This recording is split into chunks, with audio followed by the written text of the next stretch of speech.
اعوذ باللہ السمیع العلیم من الشیطان اللعین الرجیم بسم اللہ الرحمن الرحیم الحمد للہ رب العالمین الصلاۃ والسلام علی سید الانبیاء والمرسلین ابی القاسم مصطفیٰ محمد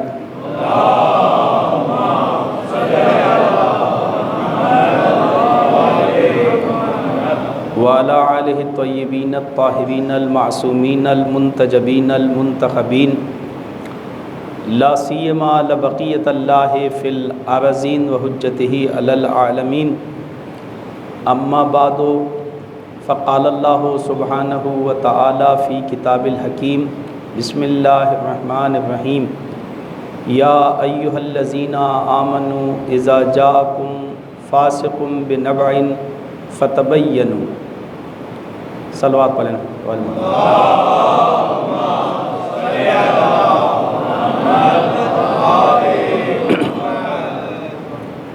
ہماری گفتگو سورہ حجرات کے سلسلے میں تھی اور آج یہ ہمارا اس سلسلے کا 10واں درس ہے اور کوشش ہے ہماری کہ سورہ حجرات کی تفسیر کے سلسلے میں مختصراً جو مطالب اس میں بیان ہوئے ہیں ان کی طرف اشارہ کیا جائے۔ ہم نے آپ کے لیے بیان کیا اس سورہ کی تفسیر کے ذیل میں کہ معاشرے کے اندر پائے جانے والی جو بیماریاں ہیں اس سورہ نے ان کی طرف اشارہ کیا ہے کہ معاشرے میں کون کون سی بیماریاں اور کون کون سی آلودگیاں پائی جاتی ہیں۔ بیماریوں کا مطلب یہ ہے کہ معاشرے میں اگر یہ چیزیں رائج ہوں گی تو یہ معاشرہ ترقی نہیں کر سکتا، یہ معاشرہ پیش رفت نہیں کر سکتا، اور ہر معاشرے میں جتنے معاشرے گزرتے ہیں ان میں تقریباً کچھ چیزیں آپس میں مختلف ہوتی ہیں اور کچھ چیزیں جو ہیں وہ یکساں ہوتی ہیں، بیماریاں یکساں پائی جاتی ہیں۔ اور قرآن جو ہے وہ دائمی منشور ہے، ایک ایسا قانون اور ایک ایسا آئین ہے جو قیامت تک کے آنے والے تمام معاشروں کے لیے سرچشمہ ہدایت ہے۔ لہٰذا اس میں ایسے قوانین موجود ہیں کہ جو معاشرے کی برائیوں کی طرف اشارہ کرتے ہیں اور انہیں حل کرتے ہیں، تاکہ اور اس کا مقصد بھی یہی ہوتا ہے کہ اگر گزشتہ کوئی واقعہ پیش آیا اور قرآن نے اس دور کے اندر کوئی حل پیش کیا اور پھر وہ واقعہ جو پیش آیا اس سے ملتے جلتے واقعات یا اس سے ملتی جلتی دوسری بیماریاں یا آلودگیاں آنے والے معاشروں میں پائی جاتی تھی اور وہ آنے والی نسلوں کے لیے ان کا حل یا ان کا تذکرہ جو تھا وہ مفید تھا، تو لہٰذا یہ کہ قرآن نے انہیں محفوظ کر لیا تاکہ آنے والی نسلیں جو ہیں ان سے استفادہ کر سکیں اور اپنی ترقی اور پیش رفت کے لیے مسئلے کو تلاش کر کے اس کا حل کر سکیں۔ لہٰذا یہ کہ جہاں بہت ساری چیزوں کی طرف اشارہ کیا گیا، ان میں سے جو اس آیت کے اندر کہ جس کا شان نزول یہ ہے کہ مومنین سے خطاب کیا گیا، یا ایھا الذین آمنوا، اے صاحبان ایمان، اذا جاءکم فاسق بنبع، اگر کوئی فاسق، ایسا انسان کہ جو فاسق ہے، دین کا پابند نہیں ہے، جھوٹ بھی بول سکتا ہے یا بولتا ہے، ایسا انسان کہ جو خود آلودہ ہے، اگر ایسا انسان آپ کے لیے کوئی خبر لے کے آئے، فتبینوا، تو پھر اس کی خبر پہ یقین نہیں کرنا، اور اس کی خبر پر آپ کو کوئی ریاکشن نہیں دکھانا، کوئی بھی کام انجام نہیں دینا اس قسم کا، بلکہ آپ کو جو ہے کیا کرنا ہے، فتبینوا، آپ کو پہلے تحقیق کرنی ہے کہ آیا یہ بات کس حد تک صحیح ہے۔ اس کا مطلب یہ ہے کہ معاشرے میں یہ مسائل پیش آتے ہیں کہ جو خبریں ہیں وہ منافقین اور فاسقین کے ذریعے سے لائی جاتی ہیں اور پھیلائی جاتی ہیں، جو معاشرے میں انتشار کا سبب بنتی ہیں۔ لہٰذا یہ کہ مومنین سے یہ کہا گیا ہے کہ آپ کو کسی بھی فاسق کی خبر پہ اس طرح سے یقین نہیں کرنا۔ اس آیت کا شان نزول یہ ہے کہ ولید بن عقبہ جو ہے یہ تیسرے خلیفہ کے بھائی ہیں مادری۔ لہٰذا یہ کہ پیغمبر اسلام نے ایک قبیلہ تھا جس کا نام تھا بنی مستعلق، مکے سے کافی فاصلے پہ تھا اور مدینے سے، تو پیغمبر اسلام نے ان کو بھیجا اور کہا کہ فلاں جگہ جائیں اور وہاں سے زکوٰۃ لے کے آئیں اس قبیلے سے، کیونکہ بہت سارے قبیلے تھے وہاں پہ۔ لہٰذا جو اسلامی مملکت تھی مدینہ جہاں پہ پیغمبر اسلام کا قیام تھا، اور پیغمبر اسلام جو تھے مختلف جو قبائل تھے جن سے زکوٰۃ لی جاتی تھی، تو مختلف لوگوں کو بھیجتے تھے تاکہ وہاں سے زکوٰۃ کو اکٹھا کیا جائے اور جو مستحقین ہیں ان میں تقسیم کی جائے، یا جو کام ہیں امور ہیں حکومت کے انہیں انجام دیا جائے۔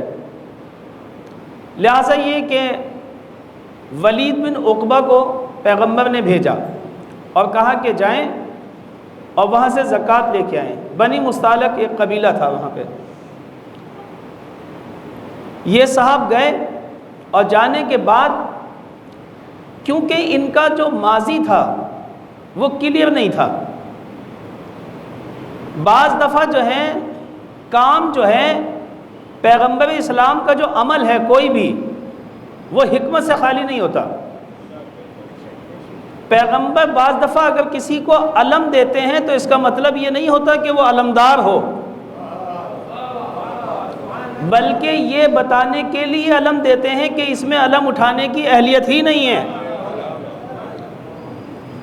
40 دن اگر پہلے ہی دن جو ہے حضرت علی کو دے دیا جاتا یہ علم تو فتح تو پہلے دن بھی ہو جاتا۔ یہ اگر خیبر میں علم علی کو پہلے ہی دن دے دیا جاتا تو یہ پہلے ہی دن فتح ہو جاتا، لیکن خیبر تو فتح ہو جاتا مگر جو اپنے آپ کو بہادر کہلاتے تھے ان کے چہروں سے نقاب نہ اترتی،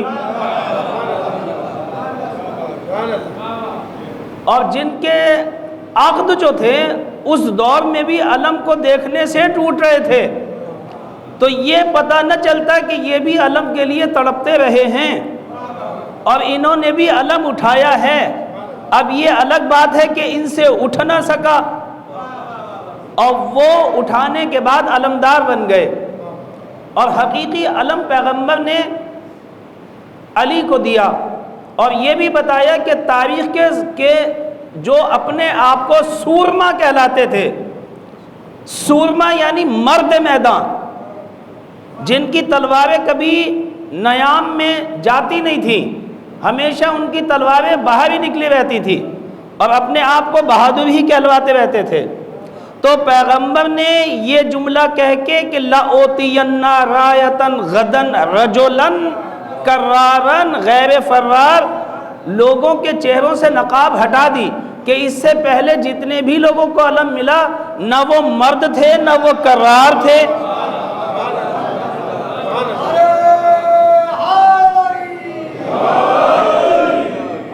اور غیر فرار بھی نہ تھے، ورنہ تو پھر علم ان کو دینے کی ضرورت پیش نہ آتی۔ تو لہذا کوئی جو ہے وہ اس پہ ناز نہ کرے کہ جی ہمیں تو پیغمبر نے یہ دیا تھا، ہمیں تو پیغمبر نے سورہ برات لے کے بھیجا تھا، تو برات لے کے تو بھیجا تھا لیکن واپس بھی تو لے لی تھی، تاکہ یہ بتایا جا سکے کہ یہ درجہ کیا ہے ان کا۔ سورہ برات کو یہ نہیں پڑھ سکتے اور پھر حضرت علی کو دی، تو پہلے ہی مرحلے میں حضرت علی کو دے سکتے تھے، لیکن حضرت علی کو دے تو دیتے اور وہ پڑھ بھی آتے۔ مسئلہ یہ ہوتا ہے کہ ان کے چہرے سے نقاب کیسے اترتی کہ یہ مشرقین میں جو آدمی مشرقین میں ایک سورہ نہ پڑھ سکے وہ پورا قرآن کیا پڑھے گا؟ اس کے لیے اہلیت چاہیے۔ لہذا ولید بن عقبہ بھی ایسے ہی۔ اب آپ بعض کتابوں میں یہ پڑھیں گے، جو میں بتا رہا ہوں آپ کو، یہ جملہ اسی طرح سے پڑھیں گے کہ یہ آیت کون سی آیت؟ سورہ حجرات کی یہ آیت، یا ایھا الذین آمنوا، اے صاحبان ایمان، اگر ترجمہ سنیے، اے صاحبان ایمان اگر کوئی فاسق تمہاری طرف کوئی خبر لے کے آئے تو فتبینوا، تو اس کی تحقیق کرو۔ اب اس کے ذیل میں لکھا یہ گیا ہے کہ یہ آیت حضرت ولید بن عقبہ رضی اللہ تعالی عنہ کی شان میں نازل ہوئی۔ آپ نے توجہ کی؟ یعنی آیت یہ کہہ رہی ہے کہ اگر کوئی فاسق لے کے آئے، آیت جس آدمی کو فاسق کہہ رہا ہو، کہہ رہی ہے آیت، خدا جس آدمی کو فاسق کہہ رہا ہے، رسول جسے فاسق کہہ رہے ہیں، آپ اسے کہہ رہے ہیں رضی اللہ تعالی عنہ۔ یہ معیار ہے رضی اللہ تعالی عنہ کا۔ آدمی کو سوچنے کی ضرورت ہے، فکر کرنے کی ضرورت ہے کہ کون سا جملہ کہاں پہ کہنا ہے اور کس طرح سے اسے بیان کرنا ہے۔ تو ماضی کیونکہ ان کا جو تھا وہ بہت ہی زیادہ داغدار تھا اس حوالے سے، لہٰذا یہ کہ انہوں نے یہ سوچا کہ اگر میں وہاں گیا، وہاں بنی مستعلق کا جو رہبر تھا، ان کا سردار، اس قبیلے کا، قبیلوں میں سردار ہوتے ہیں، ہمارے یہاں بھی ہیں آج کل، تو وہاں کا جو سردار تھا حارث، وہ وہاں پہ موجود تھا۔ اس نے کہا کہ اگر میں وہاں گیا تو ایسا نہ ہو کہ وہ مجھے وہیں نمٹا دیں، تو لہٰذا یہ ہے کہ یہ ولید واپس پلٹا اور پیغمبر سے جا کے یہ کہا کہ جی انہوں نے منع کر دیا، جی انہوں نے منع کر دیا ہے کہ ہم زکوٰۃ نہیں دیں گے، جا کے پیغمبر کو بتا دیں۔ پیغمبر نے کہا اچھا ٹھیک ہے۔ آپ نے اب جب یہ والی بات کی کہ نہیں دیں گے زکوٰۃ نہ دینے کا مطلب پتہ ہے کیا ہے؟ یعنی حکومت سے بغاوت، یعنی حکومت کے خلاف قیام، یعنی حکومت کی نافرمانی صریحاً آپ نے گویا اعلان جنگ کر دیا ہے، آپ باغی ہو گئے، اور باغیوں کی سزا کیا ہے؟ موت۔ لہٰذا یہ ہے کہ اب آپ جو ہیں جنگ کے لیے آمادہ ہو جائیں۔ پیغمبر نے بات کو سنا، اس کے بعد جو بڑے بڑے بہادر تھے، جو ہر دور میں ایسے موقع پہ بہادری دکھاتے تھے پیغمبر سے پہلے، تو انہوں نے پیغمبر اسلام پہ دباؤ بڑھایا اور دباؤ ڈالا بہت زیادہ کہ آپ جو ہیں لشکر کشی کریں ان کے اوپر، اور جو ہے تیار کریں افواج کو، لے کے چلیں تاکہ ان سے لڑائی کریں۔ بہرحال یہ کہ پیغمبر پہ بہت زیادہ دباؤ ڈالا اور پیغمبر کو مجبور کیا۔ آیت کے جو تیور ہیں، فَتُصِيبُوا قَوْمًا بِجَهَالَةٍ فَتُصْبِحُوا عَلَىٰ مَا فَعَلْتُمْ نَادِمِينَ۔ تم کبھی سوچتے ہو یہ بات کرتے ہوئے کہ ایسے ہی ایک فاسق خبر لے کے آیا، صاحبان ایمان سے خطاب ہے، اور اس کے بعد جو ہے تم نے وہ کیا، یعنی اپنی جہالت کی وجہ سے کہیں ایسا نہ ہو کہ ایک قوم کے ساتھ وہ کر بیٹھو کہ اگر وہ کر بیٹھو تو پھر بعد میں جب تمہیں اطلاع ملے تو پھر تم سب کے سب جو ہے وہ شرمندہ ہو جاؤ، لہٰذا یہ کام نہ کرو۔ پیغمبر پہ بہت زیادہ دباؤ ڈالا گیا، لہٰذا یہ کہ پیغمبر نے تحقیق کی غرض سے اپنا نمائندہ تیار کیا اور اس کے بعد کہا کہ آپ جو ہیں جائیں اور وہاں حارث سے بات کریں جا کے۔ لشکر تیار تھا، لہٰذا یہ کہ گیا، جب وسط میں پہنچا یعنی آدھا رستہ اس نے طے کیا تو اس کے بعد دیکھا کہ حارث جو ہے اپنے لشکر کے ساتھ چلا رہا ہے۔ تو جو ساتھ والے لوگ تھے انہوں نے پیغمبر کی طرف کا جو نمائندہ تھا اس کو بتایا کہ جی وہ جو سامنے آ رہا ہے وہ لشکر حارث کا ہے۔ انہوں نے کہا پہچانتے ہو حارث کو؟ کہا جی وہ ان کا سردار تھا۔ کہا اچھا ٹھیک ہے، روک دیا گیا لشکر کو۔ اس کے بعد جو ہے حارث آیا اور آنے کے بعد جو ہے پیغمبر کے نمائندے سے سلام دعا کرنے کے بعد کہا کہ اب جو ہے وقت تھا زکوٰۃ کا وقت تھا اور مجھے زکوٰۃ دینی تھی۔ میں یہ سوچ رہا تھا کہ پیغمبر کا ابھی تک نمائندہ کیوں نہیں آیا، تو لہٰذا یہ کہ پھر میں نے یہ سوچا کہ کیوں نہ خدمت رسول اللہ میں ہی چلا جایا جائے کہ زکوٰۃ بھی ادا ہو جائے اور زیارت نبوت بھی ہو جائے۔ جب یہ بات کی تو اس نے کہا کہ کیا مطلب، یعنی جو ہمارا نمائندہ تھا زکوٰۃ کے لیے وہ آپ کے پاس نہیں آیا، ولید آپ کے پاس نہیں آیا؟ اس نے کہا نہیں، ولید کو تو میں نے دیکھا بھی نہیں ہے۔ کہا آپ سچ سچ بتائیں۔ اس نے قسم کھا لی۔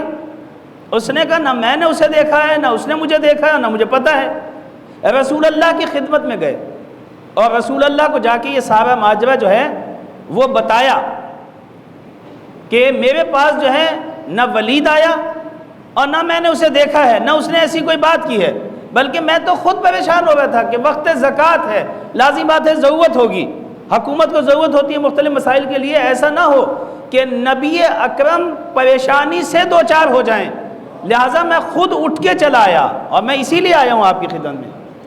جب یہ بات ہوئی اس کے بعد جو ہے وہ یہ آیت نازل ہوئی ہے، اس کے بعد یہ والی آیت نازل ہوئی کہ یا ایھا الذین آمنوا، کہ جب آپ کی طرف کوئی فاسق آئے تو آپ کو تحقیق کرنے کی ضرورت ہے، ایسے یقین کرنے کی ضرورت نہیں ہے۔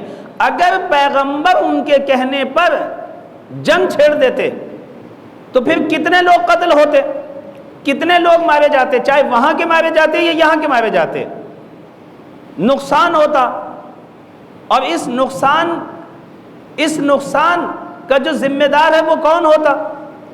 وہ آپ کی وہ جلد بازی ہے، آپ کی وہ حرکت ہے جو آپ نے بغیر تحقیق کے انجام دی ہے۔ لہٰذا یہ ہمیشہ معاشروں کے اندر چیزیں پائی جاتی ہیں کہ میں ایک خبر کو لے کے ادھر سے ادھر، ادھر سے ادھر، ادھر سے ادھر، وہ پھر معاشرے کے اندر جو ہے ایک فضا بن جاتی ہے، اور یہ کیونکہ بیماری قیامت تک امتوں میں پائی جائے گی، لہٰذا آیت نے اس واقعے کو محفوظ کیا، اس آیت کو محفوظ کیا تاکہ امتوں سے اس بیماری کو ختم کیا جائے، اور طریقہ یہ بتایا جائے کہ جب بھی کوئی جھوٹا آدمی خبر لے کے آئے تو اس کی تحقیق کی جائے۔ ہمیشہ یاد رکھیں معاشروں کے اندر جو مسائل پیدا ہوتے ہیں، یہ جو خبر کا مسئلہ ہے، اس کے انتشار کا مسئلہ ہے، ہمیشہ جو ہے وہ اس وجہ سے پیدا نہیں ہوتا صرف کہ ایک جھوٹے نے خبر دی اور اس سے انتشار پیدا ہو گیا، نہیں، ایسا نہیں ہوتا، بلکہ جب ہم اس جھوٹے کی خبر کو پہنچاتے ہیں، یعنی ہم آمادہ ہیں، ہم یہ کام کرتے ہیں، اس کا سہارا بنتے ہیں، وسیلہ بنتے ہیں، وہ ہم سے استفادہ کرتا ہے اس خبر کو پہنچانے میں، یعنی جب زمینہ فراہم ہو، میدان ہموار ہو، جب ہم اس قانون سے واقف ہوں، اور واقف کافی نہیں ہوتا، جب ہم اس قانون پہ عمل کریں، روزانہ ہمارے پاس کتنی خبریں آتی ہیں ایسی، یا روزانہ ہم خبریں کتنی پڑھتے ہیں ایسے، آیا کہیں ہم تو اس میں سے نہیں ہیں کہ جو ہے بغیر سوچے سمجھے جو ہے وہ جھوٹوں کی خبریں جو ہے وہ آگے پہنچاتے ہیں؟ تو اگر ایسا کرتے ہیں تو یہ آیت ہم سے بھی کیا ہے؟ خطاب کر رہی ہے کہ یا ایھا الذین آمنو.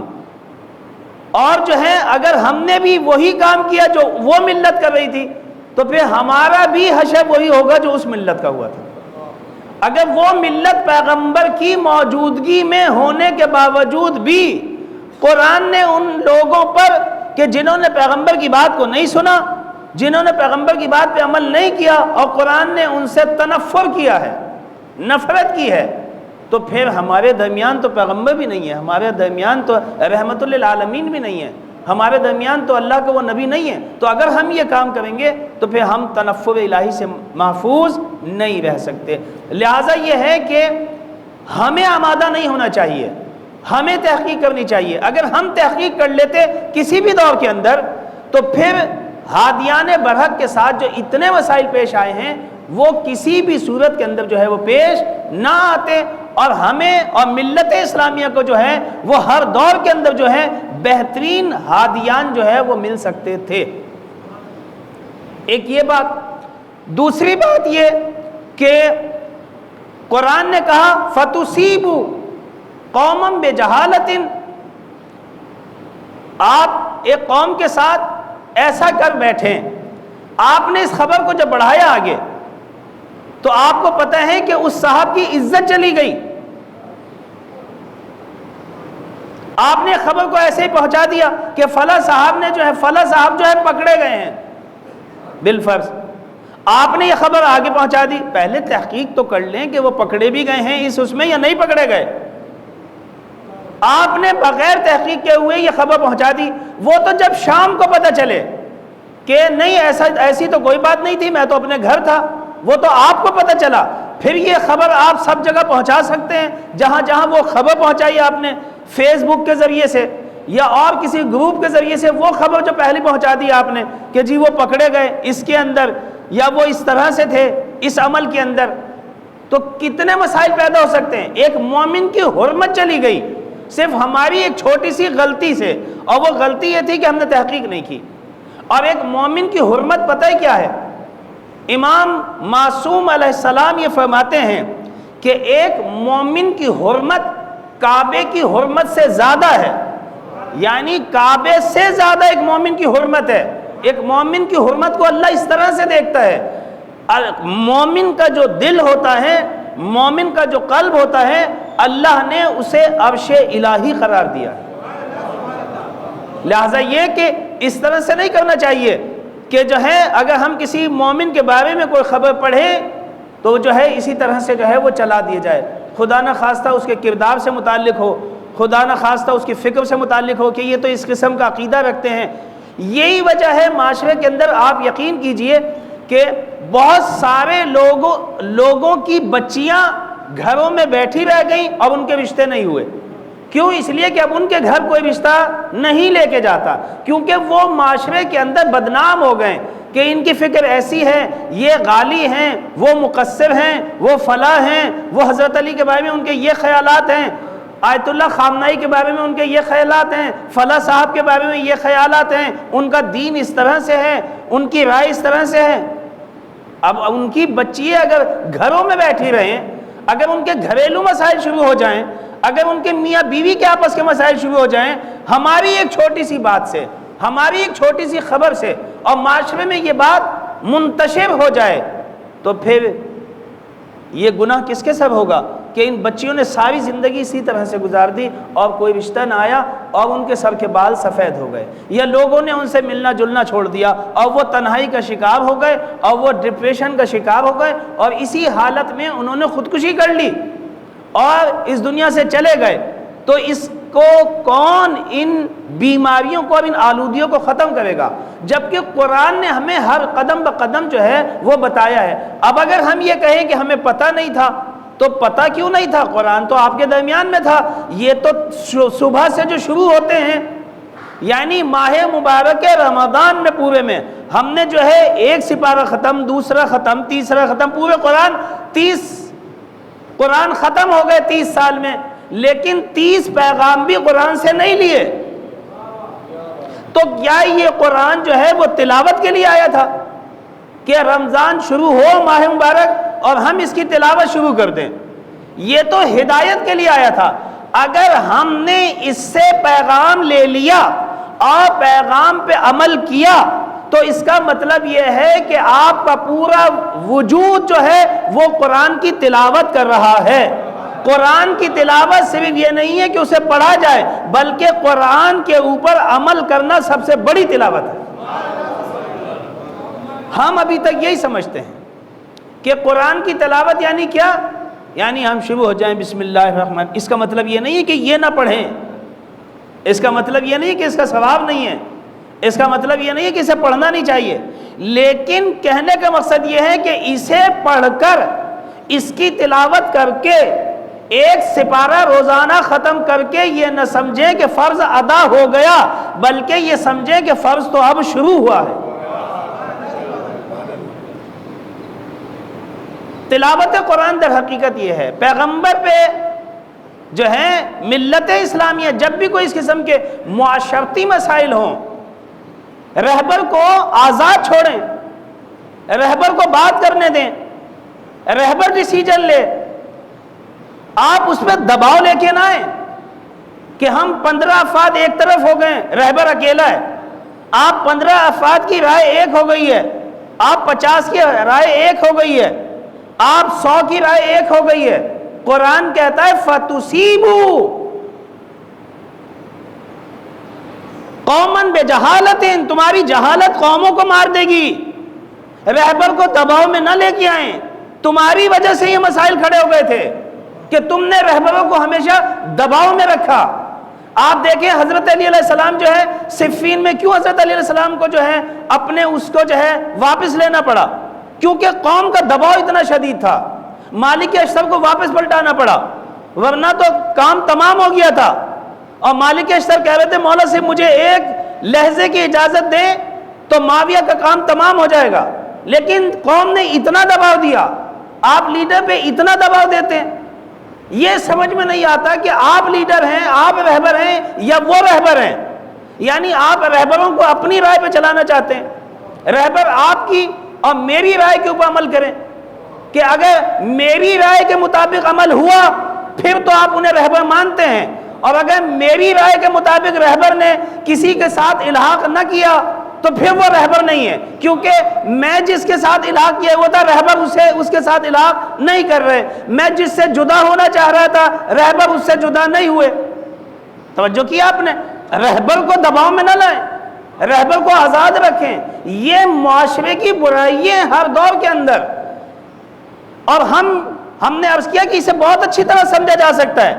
آپ کو یہ دیکھنا ہے کہ رہبر کا ڈیسیجن کیا ہے، رہبر کیا ڈیسیجن لیتے ہیں، آپ کو ان کے پیچھے چلنا ہے، نہ یہ کہ میں یہ سوچوں کہ رہبر میرے کہنے کے مطابق چلیں، رہبر میری رائے کے مطابق عمل کریں، رہبر اس سے صلح کریں جس سے میری صلح ہو، رہبر اس سے صلح جنگ کریں جس سے میری جنگ ہے۔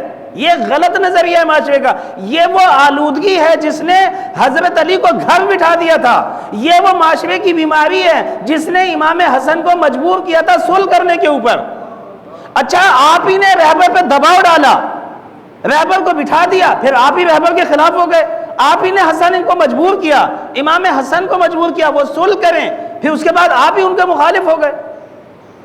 یہ وہ بیماریاں ہیں جو ہر معاشرے کے اندر پائی جاتی ہیں کہ رہبروں کو دباؤ میں لایا جاتا ہے، رہبروں پہ فشار لایا جاتا ہے۔ رہبر کیا کرے؟